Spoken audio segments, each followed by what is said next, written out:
So I read chapter 9 and I am responding to the hypothetical given to me by Morgan Strickland. So in chapter 9, a student by the name of Lauren Sagona is doing a news story on how inconsistent the process for transferring class credits was for her college. And so to do her story, she ended up disguising herself and pretending to be a potential transfer student. And so she deceives this college official about her identity to ask about how her credits would transfer over while talking to the registrar. And so she did struggle over this ethical decision about lying to this college official, but in the end decided that it was okay because she could potentially help bring reform to this issue and help future students, and bring awareness to this issue that students have been dealing with for a little while. And so she did use deception about her identity, but she did not ask any questions that would make the school look bad on purpose. In the end, after a teacher read over her article, it did agree that she didn't do anything wrong in the way that she acquired her information. The hypothetical given to me by Morgan Strickland asked me to imagine a situation where I am writing a news story about a professor who is rumored to be creepy around his female students. A coworker suggests that I go undercover as one of his students to see if these rumors are true. So me and another person go to his office hours to investigate, and in this hypothetical, I feel uncomfortable about this because I would be lying to a professor, but on the other hand, I could help protect people by going through with it. And it asked me to, what would I do? Personally, I would look at the situation using Ross's prima facie and actual duties, since that is the ethical decision process that aligns most closely with my own.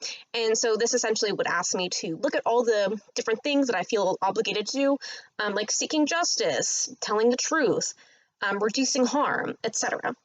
And so some of the ethical issues that come up in this situation is that I don't want to lie to this professor. However, on the other hand, I want to seek potential justice for these students that have been harmed in the past, and I want to reduce harm for any potential students that could be harmed in the future.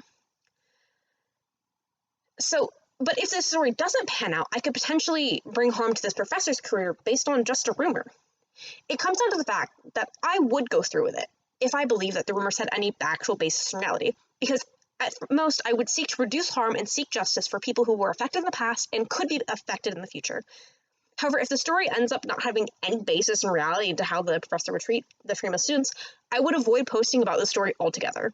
Because even posting it with the addition of there was no evidence found to back up this rumor, it's still putting that out there and could potentially bring harm to this professor and could potentially ruin his career based on just a rumor that has no basis in reality. Personally, I don't think I would ever write a story like this, regardless of the basis in reality, that or otherwise, because I feel like if this is really an issue, your first instinct shouldn't be to go to the school newspaper and write a story about it. I feel like you should go to HR or go to a different professor and talk about this issue so that something can actually be done about it, rather than simply spreading around the rumors and hoping that someone takes notice. But